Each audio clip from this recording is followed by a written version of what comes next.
All right, guys, I'm back here with the weekly, rapid game. So let me go ahead and just try to create a game here. 10 minutes, 10 seconds as black. There you have it. Let's close that rating range up a little bit. Try to get some more competitive games. Let's just do, we could do minus, let's just say 200, I guess. Minus, minus 200. All right. Hit black. There we go. All right. So anyway, this here is the Chestnut Air Plus. This is the first time I have, I believe, have played this game online, like a serious game. I know I've made a video with it, done some testing with it. But one thing I like about these smaller boards that you can keep on your desk as like a desktop companion is that, say if you had to play black or white, it's because they're small, they're very easy just to twist around to the, to switch sides very easily without much fuss. Now, some of the bigger boards, like the tournament size boards, I will be playing on some tournament size boards here soon. You still can turn them around, but they're kind of heavy and big and a little bit awkward. So you may want to consider getting putting them on top of like a piece of velvet or some type of very smooth cloth. And so when you set them on top of it on the table, that you can spin it around like a lot easier and don't necessarily have to pick it up. You can just twist it around here. Let's see what old Lichess got to offer today. Normally a 10-10 gets me a game kind of quick, but let's just see here. Maybe I should have left it at minus 500. Let's go back to, I'll give it like 30 more seconds. If I don't have a game, I'm just going to back out and make another challenge here. Probably open the rating range up a little bit. I'm trying to just get it so like at least I'll get a rating close to mine, so it'll at least be a pretty competitive game. Give y'all something to something to chew on here to watch that's entertaining versus playing something that may not be quite as entertaining. Not necessarily entertaining, but also instructive as well. All right, so it doesn't appear we're going to be getting a game here. So let's go back to create a game. Maybe let's try 300. Let's try 250. It's black again. Oh, we got a game. There we go. All right, perfect. All right. Oh, nice rating too. Not saying, it's just that I want to make sure I can get a good game for y'all to have some competitive, instruction here. All right. Is he going to move? I think he aborted. Yeah, he aborted. Dang. All right. Let's go back. Create game. Is black. Here we go. Let's try that. Because I think 10-10 is a good game. It makes the videos not too long, but also the 10-second increment gives me enough buffer so I can do, a good, decent amount of explanation of moves. But also, if I get myself into a pickle, I got some, a good 10-second increment where I can build some time back up. All right, here we go. All right, let's go ahead. Okay, so he goes, oh, now this is the fantasy variation against the Caro-Kann. Now, in all honesty, there's really, what I want to say is that this is a funny opening to play against here. So normally how I treat this opening is just striking in the center and sort of sacrificing a pawn and looking at, doubling white's pawns in the hopes to get my own pawn back. So, because again, this opening can be very dangerous. And most people, this is a person that's almost 2,000 rated. I'm pretty sure he knows how to play this opening. So, in other words, when you have this opening, don't go pawn takes pawn in the middle of the board. You're playing right into their hands. You're opening up the F file, and you're also allowing that knight to have a nice hop out. They're just going to put pressure on this file. Now, I don't really know the correct way to play against the fantasy variation. I believe there's queen to b6 here.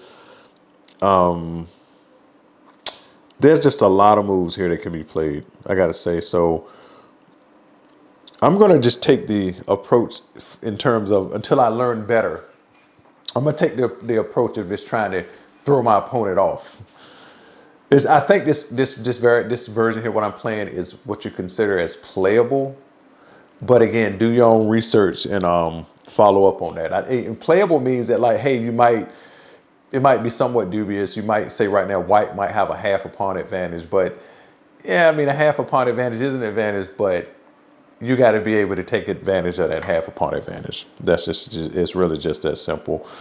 So now you could go, there's a lot of things you can do. You can go queen to e4 check. H4 check, but that wouldn't do much because because he can just push forward. You can pull your queen out. There's lots of things you can do, but what I'd recommend doing is just going pawn takes pawn and just going into a queenless middle game straight away. And if he goes queen takes queen, fine, because again, he's going to have double pawns here. Queen's off the board, and it's not really, a whole lot that because again, you're going to eventually, what we're going to do, we're just going to go ahead and just develop some pieces here. And it's just going to be a matter of getting okay. Let's go ahead and hop our knight out here. Put a little pressure on that pawn. Okay. Yep, that's okay. Now we could go bishop.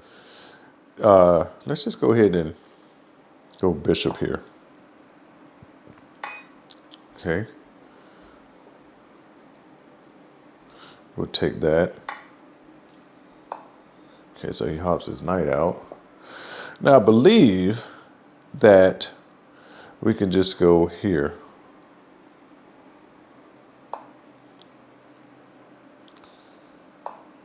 Okay. He goes check. He goes here. So what we could do is we could just simply just step our king up to a white square. A black square, because he doesn't have a dark square bishop, and our pawn on c6 is holding out his knights. And I believe we have successfully thwarted being tricked into playing the fantasy variation. Again, I definitely don't recommend playing the fantasy variation, in all honesty. All right, so we're just going to go ahead and go.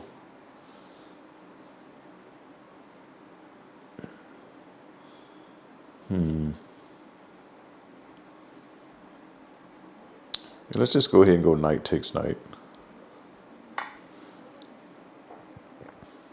Knight takes pawn, sorry. All right, knight. Now this is one thing you want to do.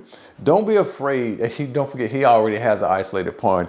Don't take this with your king. I don't think this is a good move. It's not bad. You could take it with your king, but you're only just playing straight into his hand and giving him a, maybe a potential check. But at the same time, he can't check you because your knight is here in the middle of the board. So just remember that if you have this square protected right here, again, like I said, you can go either way, but personal preferences is, if it's an endgame, I like to stay away from minor piece checks.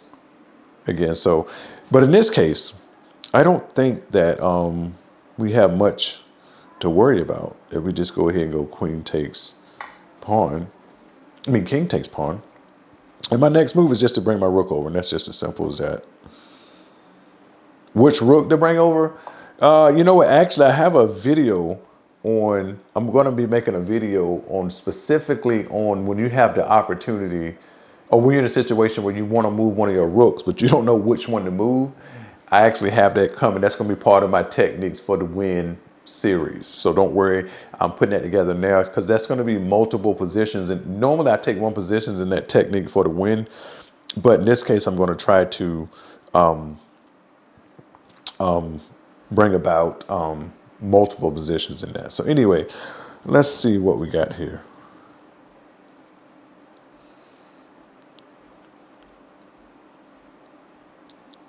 Yeah, let's go ahead and get a rook out here first of all. Bring a rook. My knight is doing an excellent job of keeping my king pretty unassailed in the center of the board. And if we go into a, okay, so he goes here. Interesting. All right, well, we're just going to take that. That's no problem. So now we are where we want to be at. So now this is where you want to think. So we possibly can take advantage of this pawn situation that he has. But the question is how. All right. So don't forget. So the number one thing you want to do is keep his knight from being able to hop. Right now, if you look at it, his knight doesn't really have any decent squares. He could go knight to A4 and hope to come to C3, not C3, knight to A4 and come to C5 with check. Something like that. We want to put some pressure on this pawn here in the center of the board. Okay. So what we're going to do, we're just going to go ahead. This is funny now, because don't forget our knights. See, one thing about hobbling your knights is that you want to make sure, actually, I want my knight here to be on the square my king is on. So I think it's better for me just to move my king over. No, actually, I need to hit his knight first, because if I can't go, let me see. Yeah, let me go king over first. In fact, this stops a lot of things. It stops his idea if he want to go to A4 to come here with check.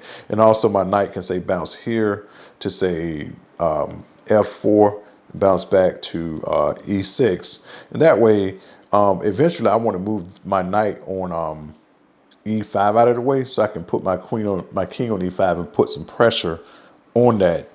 But on that pawn, but I also got to watch out for this diagonal where he can come here, get a check, and then bring his bishop here and put pressure on this pawn here. So there's a lot happening in this position. So take note that he tried to just stop my original idea, but I'm just going to go the other way. Because don't forget, we're in an endgame. We don't have to just keep making provocative, attacking forward moves necessarily. This move right here to C8 works just fine for me to achieve my goal to get my knight back to E6 and somehow maybe get it to another square in the center of the board. And you know, basically that's pretty much it. All right, so now let's just hop our knight into here.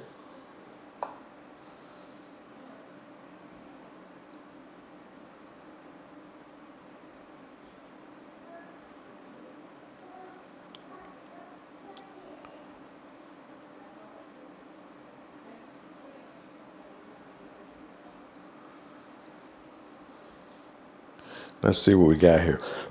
All right, so now the end game strategy here is to put pressure, maximum pressure on this pawn here in the center of the board.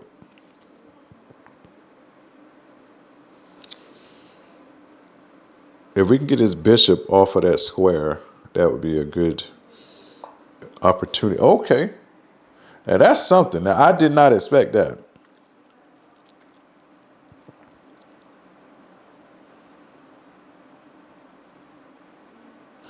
All right, so we're just going to hop our knight a little closer right here and just see what he does.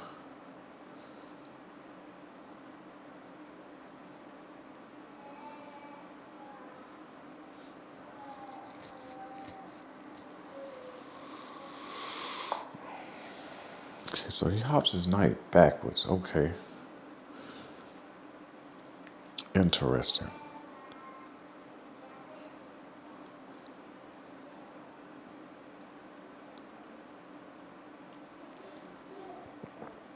Check.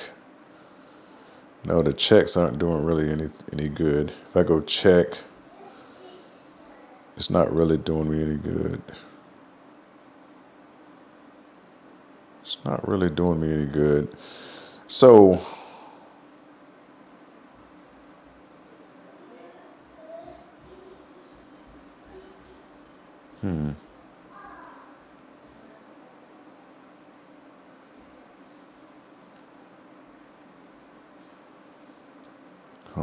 because hop his knight here, here, here.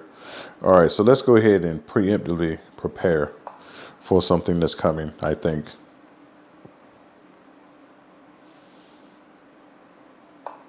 Okay, so he pushes this pawn, which is okay. We don't want to.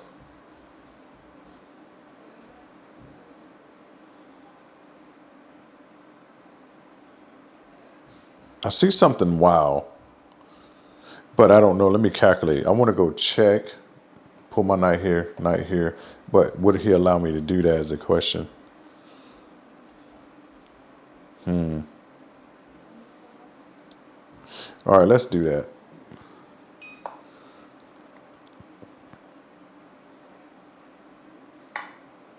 Okay. Oh, now we're talking. That's exactly what I was hoping happened. Because that gives me, I can get up to the center of the board here a little bit faster now. Okay, so now let me double check here. Oh no, he could trap my knight. Yeah. If I was going to go here now, but his knight is in the position that if he hopped his knight here, it would actually trap my knight. Almost actually. I could get it out, but that might still be an idea. I may just have to mess with him because then I forget I got to check here. And he would have to come and protect this pawn. And then I would just, interesting.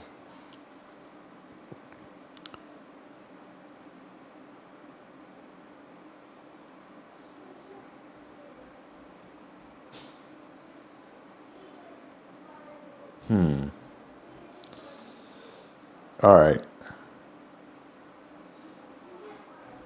So let's go back here.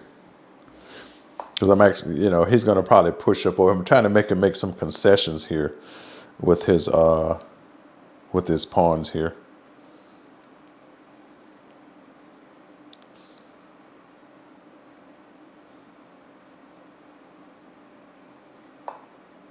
Okay, so he made that concession. Let's just go ahead and push up here. And okay,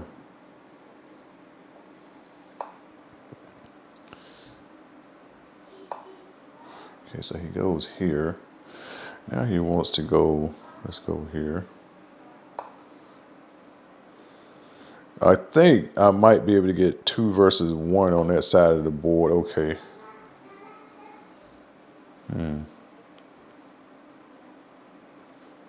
Okay, so we'll stay right there. If I push, he push. Yeah, if I push. No. That'll be a bad idea. All right.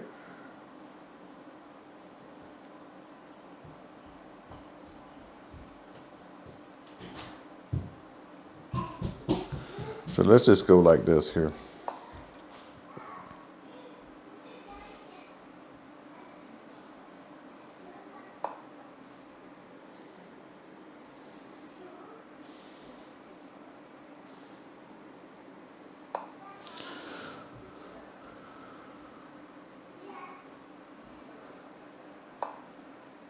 Okay. Easy peasy. Lemon squeezy.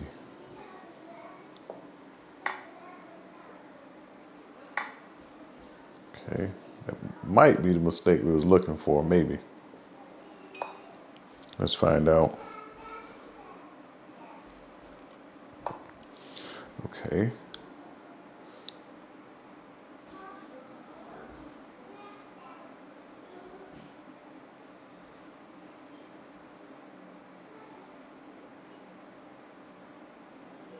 Interesting.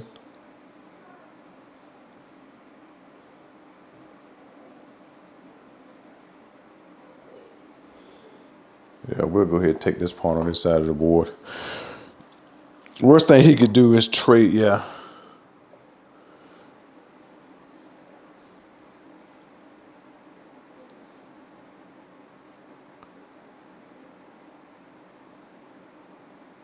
Let me think about this for a second. If he stepped down.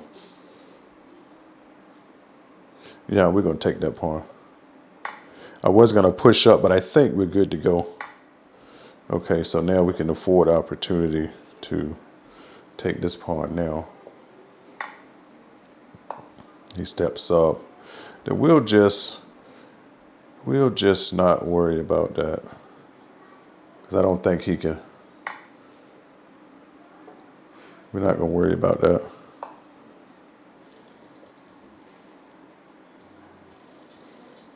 Okay. We're just going to keep pushing here. Let me go ahead and grab my queen here. Go ahead and just keep pushing. Because I always got my knight to hop back too as well.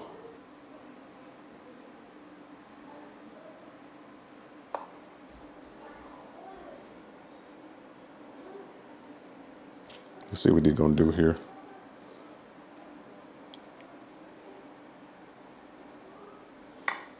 Okay, takes. Go ahead and push. Push. And no checks. Wait a minute, I need my black queen here. Sorry, give me that.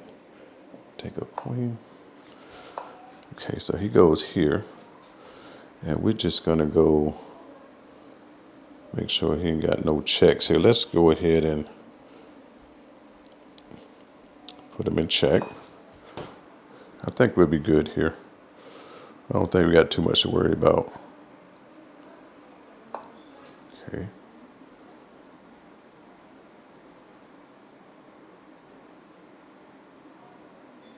It's a little tricky, but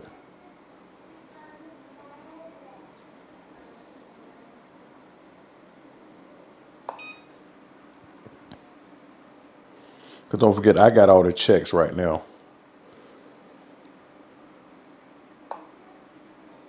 Okay.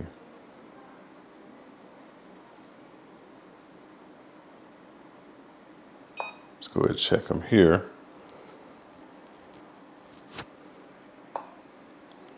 Okay. Then we're going to go, let's see, to here. Keep him out of that hole right there. Oh, he better watch out now.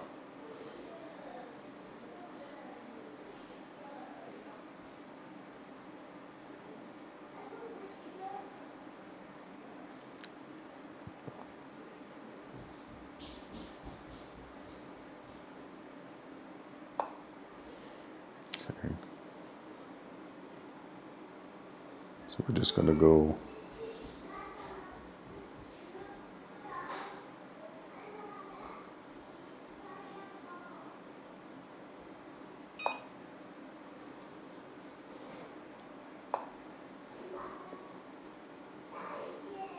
So we want to go ahead and grab that.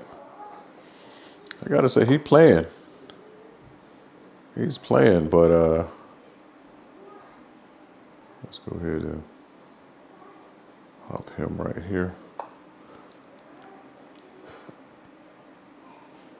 I'm actually threatening to win his knight like right now.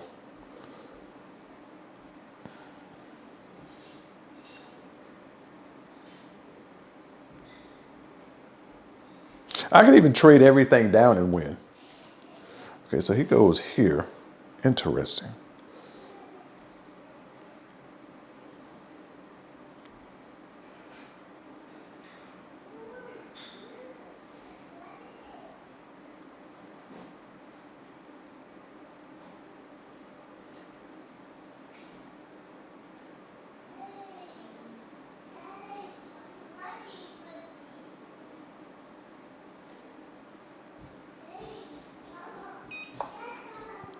Because like what I'm gonna do is, this is what he's not gonna expect. I'm gonna just take everything since he wants to be annoying. We're just gonna trade everything down. Because again, I could probably win this game some kind of way, but we're just gonna go ahead and take this. And he can't take my knight because then I just push my pawn. Yep, there we go. Perfect. I'm gonna hold my queen in my hand because I'm gonna be getting another one here in a minute. Let's go ahead and let's go ahead and take that. Okay. How dare you take my knight? Okay. Okay.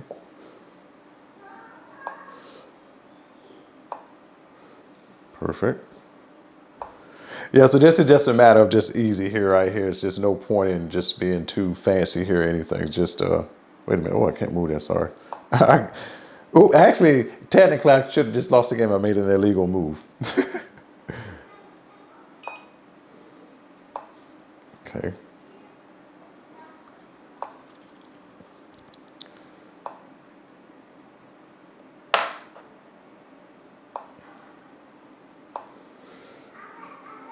Go ahead and get him all the way back here to the corner. And then I'll just get my knight a little closer here.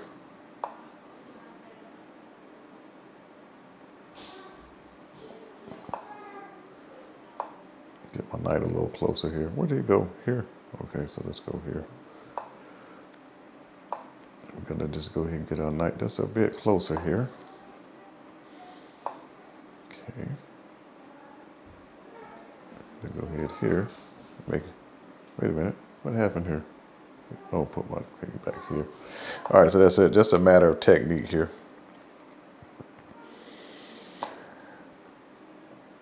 He's hoping for a stalemate, but that's not going to happen. He wants to get in the corner so bad, but unfortunately, that's not going to happen. Okay.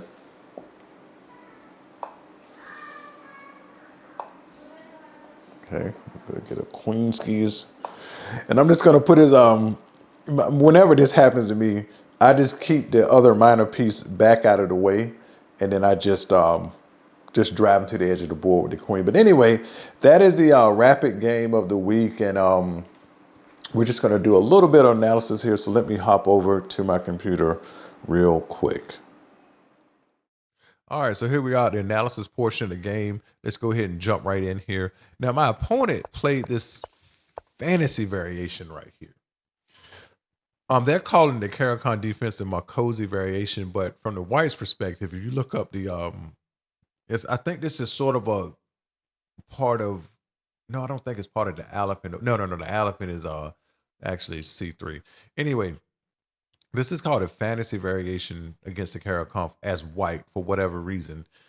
Daniel Naroditsky had done quite a few videos on this. So if you really want to see some nuts and bolts, some meat and potatoes, or whatever you want to call it of this, you probably want to go watch his speed runs. He has a lot of really good speed runs where he really goes into great depths, talking about ideas and openings and just not, just talking superficial. He's giving some good information. Excuse me. So anyway, my idea, again, because I don't really know how to play against that well. Now, would I play this in a tournament game? Probably not. Because if I was going to play in a tournament game, I would learn how to play against this opening. So I play E5. And Stockfish says it's about a half a pawn advantage for white, which is about what I said in the game. I said it could be about a half a pawn advantage. And again, as I tell people, if you got anything less than, say, 2, maybe even 3 pawns, there's a lot of play left in a position, and your opponent could also falter and not play optimally. This is what we see here. Now, funnily enough, bishop to c5 is actually pretty good here. I didn't realize that, but that's something to take note of. My idea was once I go to this queen, and he has these 2 double pawns in the middle of the board, and eventually I would have to win one of these pawns. They're both isolated. I mean, if he played to the defensive maximum to hold on to these pawns, that means that my pieces are going to be a little bit freer than his. That was sort of just the general idea. So okay, so again, the computer likes to pull out knights first in this case. So knight e7 is recommended, but I still think practically pulling the bishop out first, so then you can bring your knight to bring your knight to d7. I think that, to me, that might have been a better, at least from a human standpoint. I don't think much is wrong with it. But now, if you look at the advantage, now I knew this check was wrong because the advantage dipped just a little bit. I felt like this check was wrong because if he trade, which he did, I would not have traded. I guess the check wasn't so bad, but he should have back up, but not traded. But when he traded, that just gives my knight just room to come out. I mean, now my knight wants to hop to g3. G6. I wanted to get to g6 anyway, and so therefore, just as that simple. There was nothing he could do really to stop me from stepping my king up. This was sort of like I said, I wouldn't have pushed the knight up because it's just no point in trading over here. Like I said, I think that, again, the computer recommends b3 here. I could have recommended anything. I would have just Yeah, I would have tried to think of where can I put my white bishop in this position. So I probably would have done something like as white. I probably would have brought my bishop to here, brought my knight back, pushed this pawn, pulled this bishop back, so that way I can have some scope somewhere, but also connect my two rooks, but have my knight available to jump, say to this square here on D4, for example. I know that's a little bit wild, but when you play end games, you got to play slow. You ain't got to just play aggressive and um, you know, every move got to be some, you know, non-retreating move or anything like that. So that's I mean, I'm not saying I would have played it as white, but that would have been sort of my thought. I think the computer's thinking the same way because they're thinking about just going B3 and probably going to put the bishop on um, D2. I mean B2, and and at some point he might even want to sacrifice this pawn so that you can push this pawn from sacrifice this pawn and then so you can push this pawn here. So that way you can open up the scope in your bishop a little bit, something like that. But anyway, let's keep going here. When he goes here, just give me my pawn back, which is pretty great. The computer like F takes E6 here, and I really toyed with the idea of taking this first.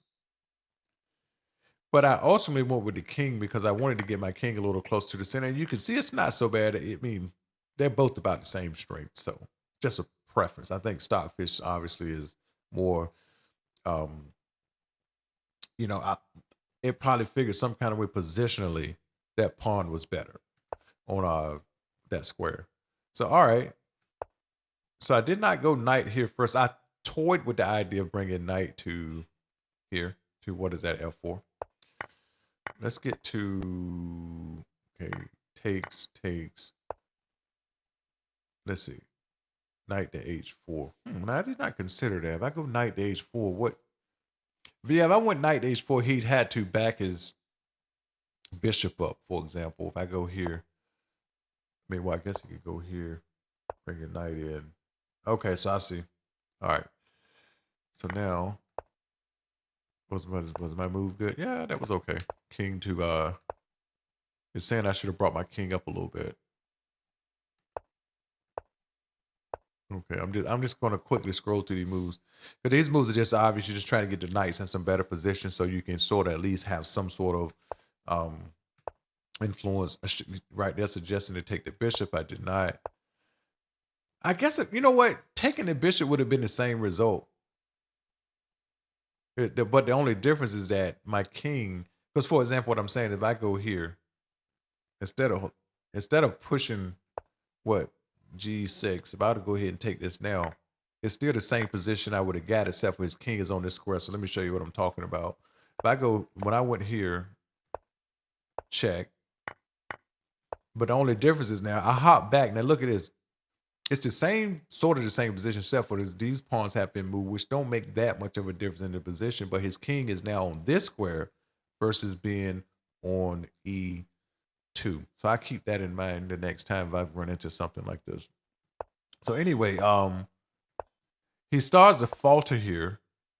So all my pawn pictures were good. This is what I wanted to see here. So all my expansions were good.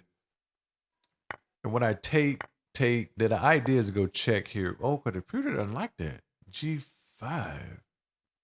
Oh, I should go G5 first because that just reduces his chance of counterplay. I see. Because when I go here, now see he couldn't go to that square. See, when I go here, now he go to push that pawn. Taking is not the right idea. Let's see. Knight takes A4. Okay, so I sort of dropped the ball here, but again, from a human standpoint, you can't really blame somebody for not taking this pawn right here. You can't really, you can't blame somebody from not taking on what H5 versus taking on, so anyway, now we take. Okay, so now he made a mistake. He should have went G4 first. Oh, I see why it's a mistake, because his king can get back. His king has probably time to get back. So always remember that one square can make the difference. All right, so now we takes, and I'm just off to the races. I'm not even I mean, he just can't stop me from getting a queen here. Now, all of this is just, this is made in 9. I mean, there's no way. I mean, a human, I ain't saying I can't or humans can't, but I can't really mate in 6. Yeah, all of these mates, I mean, this is totally normal. Okay, I played that move, right? Okay. Okay.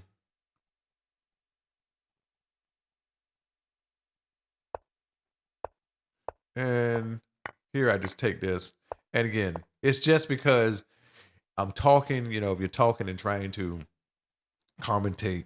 And one of the old saying is, if you see a win, just take a win. I know this is winning, and no doubt. And it's just getting my king over. I'm just gonna go through this real quick. Just remember, just try not to stalemate, and don't let him get in the corner, which is what he wanted to do. And that way, so you don't have to worry about any potential stalemates, and then just get your queen, and the game is over with, just like that. So anyway, this has been this week's rapid game of commentary. I hope it was pretty helpful to some people. This was a pretty high quality game from me and my opponent. I want to speak highly of my opponent. He lost the game, but he still played a very, very good game actually. And kudos to him. And again, fantasy variation. Don't be afraid to play e5 and throw your opponent off.